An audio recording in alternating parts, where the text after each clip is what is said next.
જય શ્રી કૃષ્ણ. પ્રિય વૈષ્ણવજનો, આજે આપણે પુષ્ટિ સત્સંગ સાગર ચેનલમાં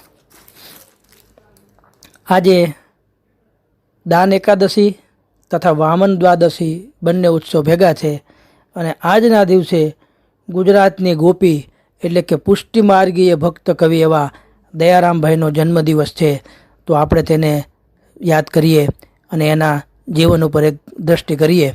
એ વિશે સત્સંગ કરશું. એ પહેલાં જો આપે પુષ્ટિ સત્સંગ સાગર ચેનલને સબસ્ક્રાઈબ ન કરી હોય તો સબસ્ક્રાઈબ કરો તથા અન્ય વૈષ્ણવ મિત્રોને શેર કરો, જેથી કરીને સત્સંગના નવા નવા વિડીયોઝ તેમને સુધી પણ પહોંચી શકે.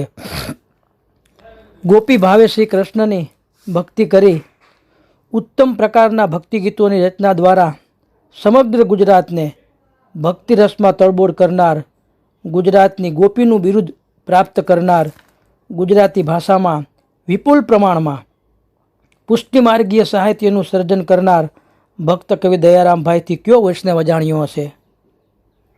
પરંતુ આજકાલ તેમને આપણે જે રીતે ભૂલતા જઈએ છીએ તેનાથી એવું લાગે છે કે આવનારી પેઢી કદાચ તેમને સાવ ભૂલી પણ જાય.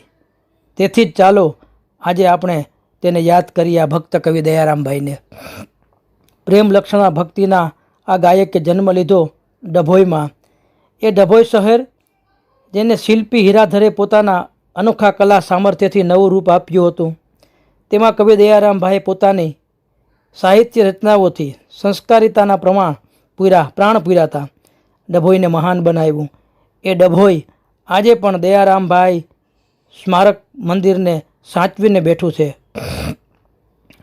સંવંત 1833ની ભાદ્ર માસની શુક્લ પક્ષની એકાદશી દાન એકાદશી અને તે દિવસે પણ વામન દ્વાદશી પણ સાથે હતી. તો આ દિવસે દયારામભાઈનો જન્મ તારીખ 16/8/1777. તો એના મામાને ત્યાં થયો જન્મ. પિતા પ્રભુરામ ભટ્ટ ચાંદોદમાં રહેતા, તેથી નર્મદા કિનારે વસેલું ચાંદોદ તેમનું વતન અને માતાનું નામ રાજકોર અથવા મહાલક્ષ્મી. બંને ચુસ્ત પુષ્ટિમાર્ગીય વૈષ્ણવ, પ્રભુપરાયણ જીવન. પરિણામે ગુજરાતની આ કૃષ્ણાશક્તિ ગોપીને બાળપણથી જ પુષ્ટિ ભક્તિના સંસ્કાર પ્રાપ્ત થયા હતા દયારામભાઈને. પ્રભુરામ ભટ્ટના આ પનોતા પુત્રને 8 વર્ષની વયે યજ્ઞોપવિત સંસ્કાર આપવામાં આવ્યા. પુત્રને 10 વર્ષનો મૂકી પિતા હરિશરણ થયા. 12 વર્ષનો મૂકી માતા દેવલોક પામ્યા. પરિણામે બાળપણમાં જ માતા પિતાનું છત્ર ગુમાવ્યું. માસી દેવબા ડભોઈમાં રહેતા, તેઓ કવિને ડભોઈ લઈ ગયા. ત્યાં તેમનો ઉછેર થયો. પરિણામે દયારામભાઈ ડભોઈવાસી બન્યા. જન્મભૂમિ અને કર્મભૂમિ પછી બંને દયારામભાઈ ડભોઈ જ. પરિણામે દયારામ દર્ભાવતી ડભોઈના દીપક તરીકે પ્રખ્યાત થયા. શ્રી દયારામભાઈના માતા પિતાએ પુષ્ટિમાર્ગીય વૈષ્ણવ હતા.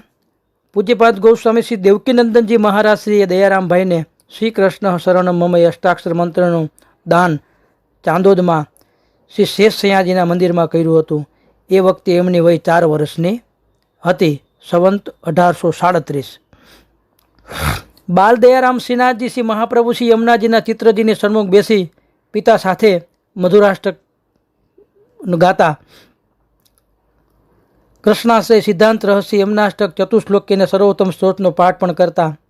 માતા સાથે વાક્ય અંબુડે શ્રીનાથજી શ્રીજી મેરા એસા રસિયા મુજીને બોલાવે હાલો ઘડી ઘડી તિહારો દરસ મોહી ભાવે શ્રી યમુનાજી મહારાણીજીના પાન કરને તું પ્રાણી રે. તેમજ સિદ્ધાંત રહસ્ય નવરત્નના સર્વોત્તમનું ધોળ પણ ગાતા. માતા સાથે મળસ્કે ઉઠતા. માતા ગાય તેમ ધોળપદ પ્રભાતિયા ગાય. માતા સાથે રેવા સ્નાને ભગવાન શ્રી શેષ સૈયાજીના દર્શને જાય. નાની બહેન બેનજીનો હાથ ઝાલીને અષ્ટાક્ષર શ્રી કૃષ્ણ શરણ મમનું રટણ કરતાં કરતાં પ્રદક્ષિણા કરીને ઘેર આવે. શ્રી દયારામભાઈની 8 વર્ષની વયે એના માતા પિતાનું જે ગોલોકધામમાં જાય છે. પછી દયારામભાઈ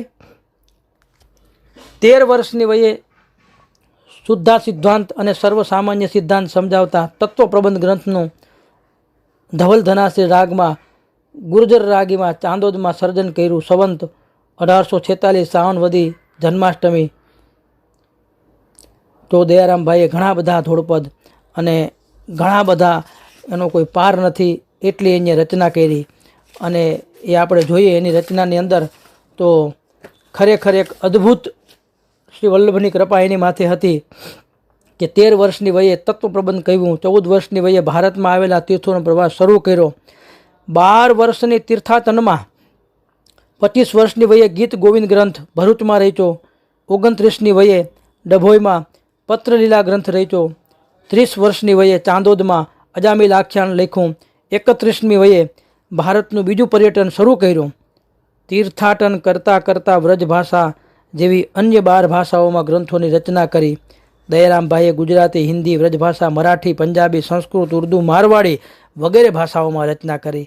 તેમને ગુજરાતીમાં 7,000, હિન્દી વ્રજભાષામાં 12,000, મરાઠીમાં 200, પંજાબીમાં 40, સંસ્કૃતમાં 15, ઉર્દુમાં 75 તથા મારવાડીમાં 7 રચનાઓ કરી હોવાનું કહેવાય છે. તેમણે 1.25 લાખ જેટલા પદોની રચના કરી સુરદાસજીની જેમ. તદુપરાંત ગરબી, ગરબા, ધોળ, પદો, વ્રજભાષામાં ધ્રુપદ ધમાર, ખ્યાલ, ઠુમરી તેમના પ્રસિદ્ધ છે. આમ ધર્મ અને સાહિત્ય ક્ષેત્રમાં કવિશ્રી પ્રખર વિદ્વતા ભૈરા વિવિધ રસપૂર્ણ સાહિત્યનું સર્જન કર્યું છે. ભક્ત કવિ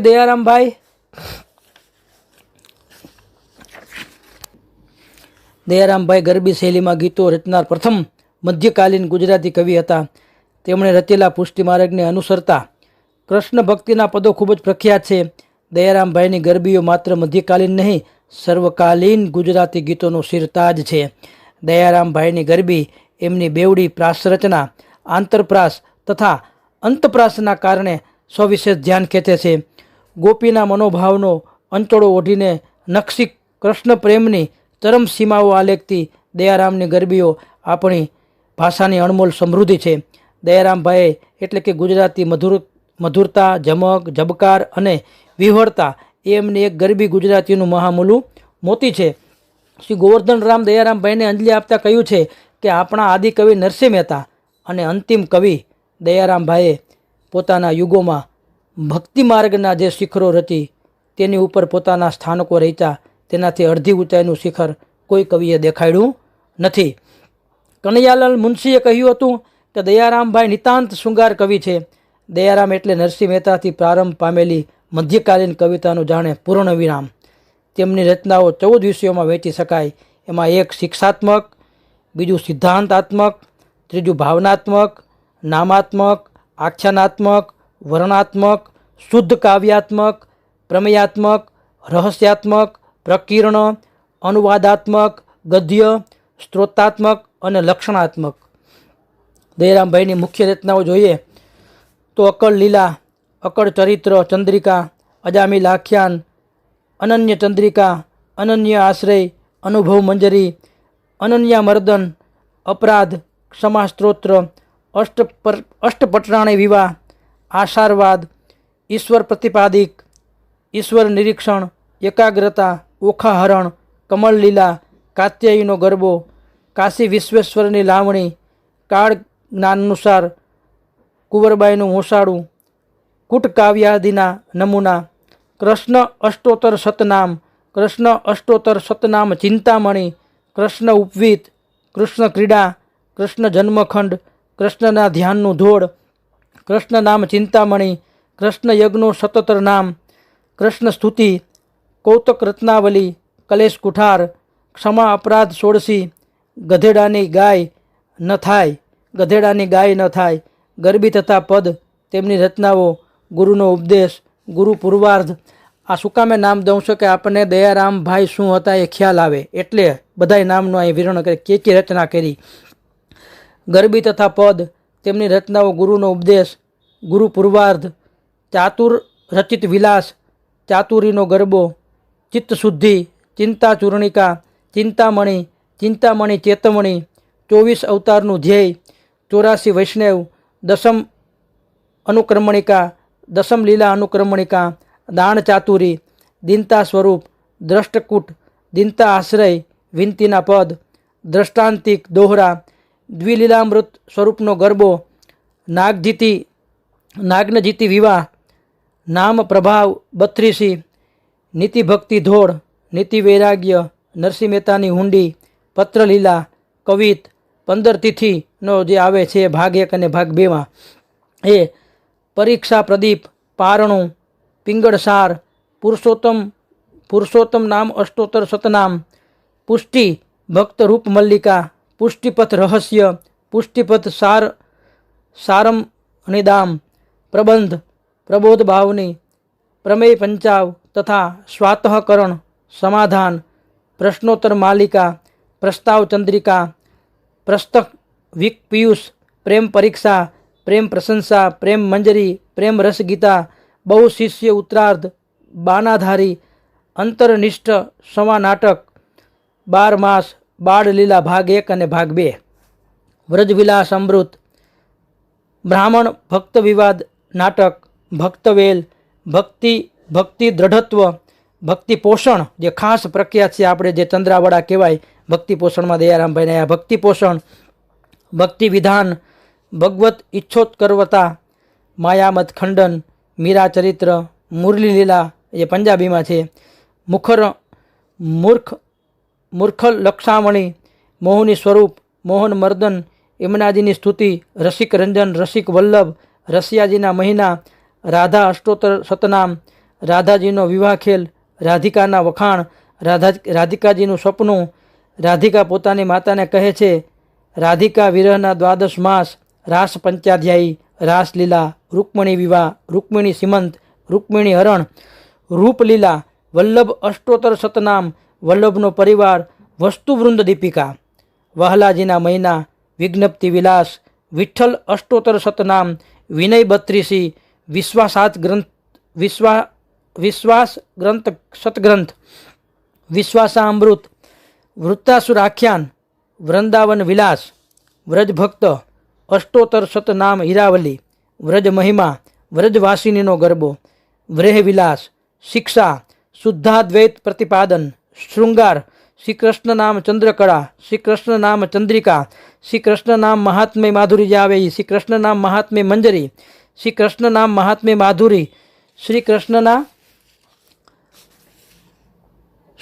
નામ રત્ના મલ્લિકા, શ્રી કૃષ્ણ નામ મહાત્મ્ય માર્તંડ, શ્રી કૃષ્ણ સ્તવન ચંદ્રિકા, શ્રી કૃષ્ણ સ્તવન મંજરી, શ્રી કૃષ્ણ નામ અપ્યધારા, શ્રી કૃષ્ણ નામ અમૃત ધ્વનુ લઘુ, શ્રી કૃષ્ણ નામાવલી, શ્રી ગુરુદેવ ચંદ્રિકા કે ગુરુદેવ પ્રભાવ ચંદ્રિકા, શ્રીનાથજીનું વર્ણન, શ્રી પુરુષોત્તમ પંચાંગ, શ્રી ભાગવત અનુક્રમણિકા, શ્રી ભાગવત મહાત્મય, શ્રી શેષ સયાજીનું ધોળ, શ્રી હરિભક્ત ચંદ્રિકા, શ્રી હરિભક્તા, શ્રી હરિ સ્વપ્ન સત્યયા, ષડ ઋતુ વર્ણન, ષડ રિપુ સંશય છેદક, સતશૈયા, સત્યભામા વિવાહ, સતતિ વિરાગ, સંપ્રદાય પ્રસાર, 7 વાર સારાવલી, સિદ્ધાંત અનુસાર, સ્તવન પિયુષ, સ્તવન માધુરી, સ્વરૂપ તારતમય, સ્વપ્યાવ પ્રભાવ, હનુમાન ગરુડ સંવાદ, હરિદાસ મણિમાળા, હરિનામમાળા, હરિનામ વેલી, હરિભક્ત નામ રત્નમાળા અને હરિ સ્વપ્ન સત્યા હીરાવલી.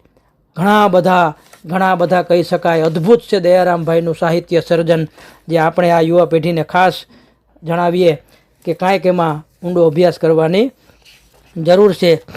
તો આ દયારામભાઈ કેટલી પદોમાં, કેટલી ભાષાઓમાં જે બતાવ્યું એમાં પણ એને અદ્ભુત રચના કરી છે. ગુજરાતીના નાના મોટા મળી લગભગ 200 ગ્રંથો, વ્રજ ભાષામાં લગભગ 100 ગ્રંથો લખ્યા છે. તદુપરાંત ગુજરાતમાં ગરબી ગરબા ધોળનું વિપુલ પ્રમાણમાં સર્જન કર્યું. વ્રજ ભાષામાં ધ્રુપદ, પદ, ધમાર, ખ્યાલ રચ્યા. મરાઠીમાં નરસિંહ મહેતાની ઊંડી લાવણી, પ્રબંધ, અભંગ પદ રચ્યા. ઉર્દુમાં રેખતા, પિસ્તા, ગઝલ, મારવાડીમાં પદખ્યાલ, ઠુમરી, પંજાબીમાં પણ પદખ્યાલ, ઠુમરી અને સંસ્કૃતમાં વિવિધ સ્ત્રોતો લખ્યા. આશરે 60 રાગ, 15 તાલ, 60 છંદ અને 7 ભાષામાં તેનું સાહિત્ય સર્જન મળે છે. તેમના રસિક રંજન નામના એક કાવ્યમાં તેણે 12 ભાષામાં એક છપ્પો લખ્યો. તેના ઉપરથી સમજાય કે તેઓ 12 ભાષાના પણ જાણકાર હતા. એ છપ્પો જોઈએ આપણે તો ક્યાંય સાંભળ્યો ના હોય કે ક્યાંય કોઈ દી આપણે વાંચ્યું ના હોય એવો છપ્પો છે એનો 12 ભાષામાં.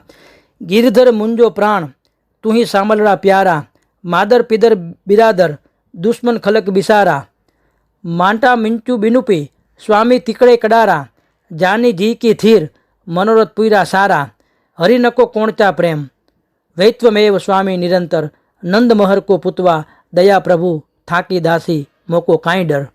હવે આ 12 ભાષાનો છપ્પો, એમાં ગિરિધર મુંજો પ્રાણી કચ્છી ભાષા, તુહી સાંભળડા પ્યારા એ પંજાબી ભાષા, માદર પિદર બિરાદર એ ફારસી ભાષા, દુશ્મન ખલક બિસારા એ ઉર્દુ, માટા મિંચુ બિનુપી એ તેલુગુ, સ્વામી તિકડે કડારા દ્રવિડી ભાષા, જાની જી કી થીર હિન્દી, મનોરથ પુઈરા સારા એ ગુજરાતી ભાષા, હરિનાકો કોણચા પ્રેમ મરાઠી, વૈત્વમેવ સ્વામી નિરંતર સંસ્કૃત, નંદ મહર કો પૂતવા એ પૂર્વી, દયા પ્રભુ થાકી દાસી માકો કાંઈ ડરી મારવાડી.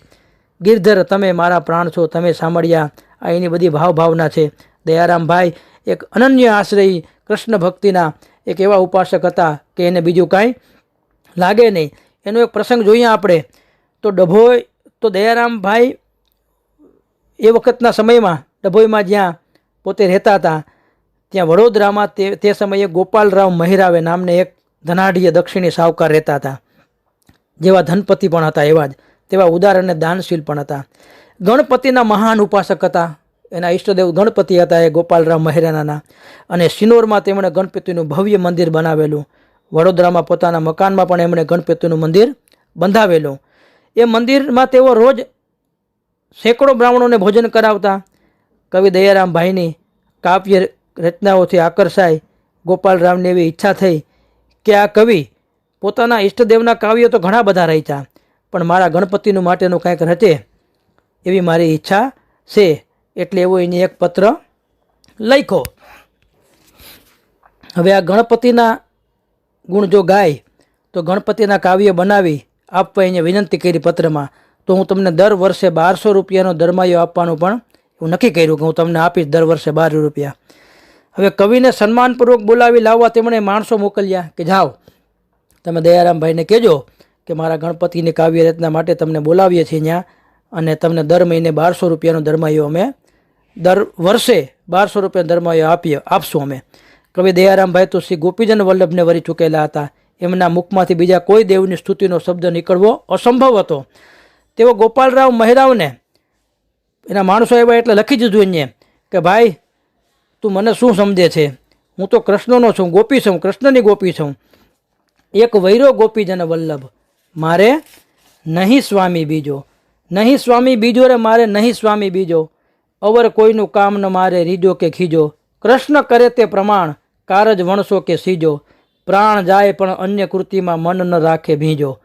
આવો જે આપણે પ્રચલિત ધોળપદ છે એક વૈરો ગોપીજન વલ્લભ એ આખું લખી અને એના માણસોને આપીને કીધું કે આ તમારા ગોપાલરાવ મહેરાવને દેજો કે ભાઈ તું જે મને સમજે છે એ માયલો હું નથી, હું તો કૃષ્ણની ગોપી છું, કૃષ્ણ સિવાય બીજું મારા મુખમાંથી કાંઈ નામ નીકળે નહીં. આ દયારામભાઈ એવા અનન્ય ઉપાસક કૃષ્ણના કે જેનો જોટો મળે એમ નથી, અને આપણે તેને વિસરી રહ્યા છીએ. એના ધોળ પદો જુઓ, ક્યાંય પણ મનોરથ હોય, ક્યાંય પણ એવા પુષ્ટિમાર્ગીમાં વલ્લભકુળના વંશજો ગોસ્વામી બાળકો બિરાજતા હોય તો તરત કે ભાઈ દયારામભાઈના ધોળપદ બોલો, બીજું રહેવા દો. તો શું કામ કહેતા હોય છે આવું? શું હશે દયારામભાઈમાં?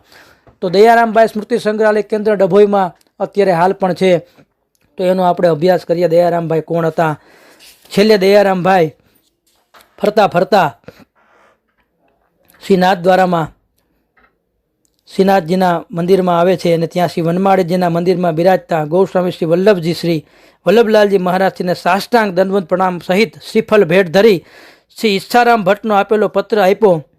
ગૌસ્વામી શ્રી વલ્લભલાલજી મહારાજશ્રીએ શ્રી દયારામભાઈને શ્રીનાથજીની સાનિધ્યમાં બ્રહ્મ સંબંધ કરાવ્યું. એ સંવંત 1860 લમસમ વય 26 કે 27 વર્ષની હશે. સેવાની પ્રાચીન રીત પ્રીત શીખવી, સેવા સ્મરણ આદિ માટે શ્રી મદન મોહનજીનું સ્વરૂપ એને પધરાવી આપ્યું. એમના કાયમના સ્મરણ રૂપે એમના સન્મુખ દાસભાવે 2 હાથ જોડી ત્યાંના જયપુર જોધપુર ઘરાનાના ચિત્રકાર પાસે ચિત્ર ચિતરાવ્યું. જે અમારી એટલે કે જે જોશી થઈ ગયા પ્રોફેસર એ પાસે તેમનું સ્વરૂપ સુરક્ષિત છે અત્યારે હાલમાં પ્રોફેસર જોશી પાસે, જેના ગ્રંથમાં પણ આ સ્થાન આપ્યું છે. દયારામભાઈ છેલ્લે શ્રી દયારામભાઈ એમની 73 વર્ષની વયે શ્રીનાથજીના સાક્ષાત દર્શન થયા. રસબસ વાર્તાલાપ થયો. વાર્તાલાપમાં શ્રી દયારામભાઈએ શ્રીનાથજી બાબાને પોતાનું આયુષ્ય પૂછી લીધું કે હવે હું કેટલા વર્ષ જીવીશ. 2-3 વર્ષ બાકી છે સિનાજી બાવાએ એમ જવાબ મળ્યો. સંવંત 1906માં આ પ્રસંગ અનુભવ મંજરીમાં લખેલો છે. શ્રી દયારામભાઈએ 76 વર્ષની વયે પરમ પુનિત પૂજનીય આ નશ્વર દેહનો ડભોઈમાં જારોડા વાગામાં શ્રી દ્વારકાનાથજીના મંદિર પાસે આવેલા સખીદાસ ગાંધીના મકાનમાં સદાને માટે ત્યાગ કરી નિત્યલીલામાં પ્રવેશ કર્યો. સંવંત 1909 મહાવદી પાંચમ સોમવાર સવારે 9 વાગ્યે ઈસવીસન 1852માં એમની સ્મશાન યાત્રામાં હજારો લોકો આવ્યા. ભલભલા રાજવંશીની સ્મશાન યાત્રાને શરમાવે ભૂલાવે તેવી એમની સ્મશાન યાત્રા હતી. સ્મશાન યાત્રામાં ડભોઈથી ચાંદોદ ગઈ. ચાંદોદના નર નારીઓની ઠઠ નર્મદા કિનારે એ અકડે ઠઠ મેજની જામી હતી. નર્મદા કિનારે ગુજરાતના મહાન ભક્તના પૂજનીય અક્ષરદેહનો ધડકતે હૃદયે રડતી આંખે સળગતે હૈયે અગ્નિ સંસ્કાર કરવામાં આવ્યો. શ્રી દયારામભાઈ અમર કીર્તિને અગાધ સાહિત્ય મૂકી રસેશ્વરની રસ સેવા કરવા હોંશભેર નિત્યલીલામાં ચાલ્યા ગયા. તો આપણે આજે વામન દ્વાદશી અને દાન એકાદશીના જન્મ દિવસે દયારામભાઈને આપણે યાદ કરીએ અને ધન્ય છે કે દયારામભાઈએ કે જેની આટલું વિપુલ પ્રમાણમાં સાહિત્યનું સર્જન કરી અને આપને વારસામાં આપણને બધાને ભેટ આપી દઈએ. તો આપણે કાંઈક એમાં ચંચુપાત કરીએ, કાંઈક ચાંચ બુડે એટલું કરીએ તો એ ધન્ય છે. શ્રી વલ્લભાધીશ કી જય.